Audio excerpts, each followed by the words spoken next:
Thank you very much, Chairman Hatch. And on behalf of this side of the dais, I too want to welcome our new colleagues, Senator Coates, Senator Heller, and Scott. I've enjoyed working with each of them, and will say, as Senator Hatch appropriately mentioned, how important it is to fix this broken, dysfunctional mess of a tax code.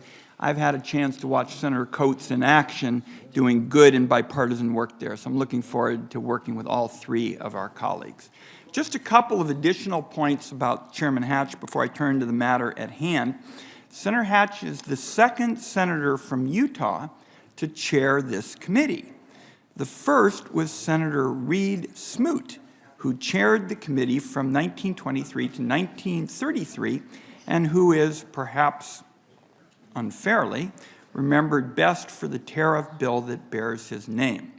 Fortunately, Chairman Hatch has a very different view of economics that Senator Smoot did. I'd also like to note that Senator Hatch is only the third senator to serve simultaneously as President Pro Tem and Chairman of this committee. He is going to be the busiest member of the Senate. And he is only the second senator in the modern era to have been given the heavy responsibility of chairing three major committees. Senator Hatch previously chaired the Judiciary Committee and the Help Committee, and now the Finance Committee. In my view, he has saved the best for last. And the last point I mention is that if you look at Senator Hatch's record from a historical standpoint, he has a long focus of recognizing that the best legislation is bipartisan legislation where you don't proceed unilaterally, but you try to find common ground. And I think that's going to serve all of us very well. And I do look forward, as we have in the past, Chairman Hatch, to working closely with you. Well, thank you, Senator. Thank you, Senator. And I don't think we have 14 minutes.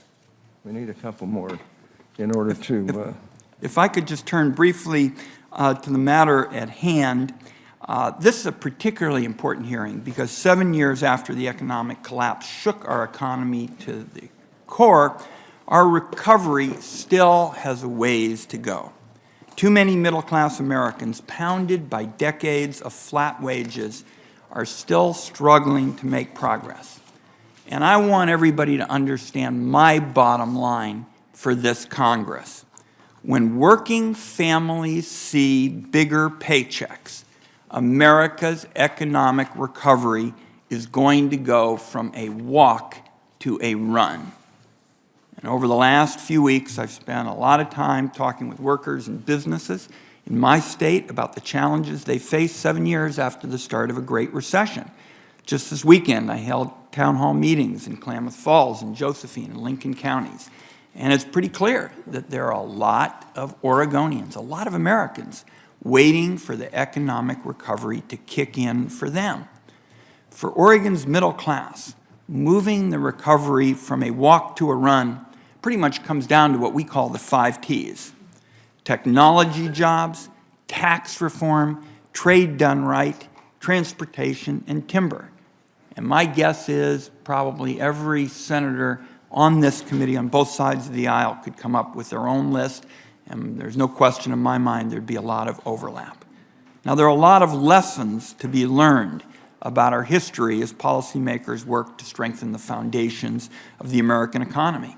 70 years ago, after winning World War II and making the long, slow climb out of the Depression, our country took bold new steps to build a thriving middle class.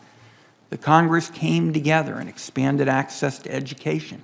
It connected every corner of the nation, from Portland, Oregon to Portland, Maine, from Los Angeles to Miami, with the world's best infrastructure. Over time, it reformed the tax system to better fit modern economic challenges, and it found opportunities in markets abroad for our companies to seize. These policies helped power an economic boom that grew the paychecks of working Americans and small businesses for decades. Year after year, people felt confident that their kids would do better than they did. True economic recovery in my view, will restore that confidence. It'll mean more jobs with a strong, clear ladder to the middle class, jobs in which workers can support their families, build their savings, and send their kids to college, jobs that don't leave families stretching every paycheck month after month. So in my view, there is a question for each of us to ask with every bill we consider and every vote we take in the Congress. And that question is, how will this grow the American worker's paycheck? So as we come together to tackle the overall tax code, which Chairman Hatch has correctly mentioned, let's ask, how's this going to grow the paycheck? When we take on the enormous job of rebuilding our infrastructure, again, the question is, how will this grow the paycheck?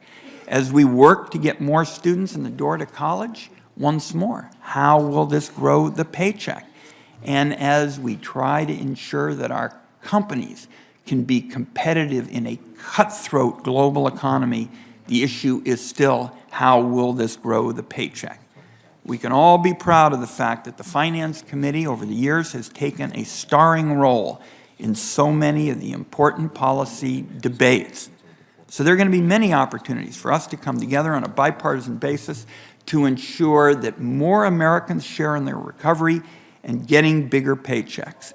I believe I can speak for the Democrats on the committee in saying that we all look forward to working to grow the middle class, lighten their economic burden, and that we believe there's an opportunity to pursue this in a bipartisan fashion. Again, Chairman Hatch, congratulations, and I look forward to our first hearing.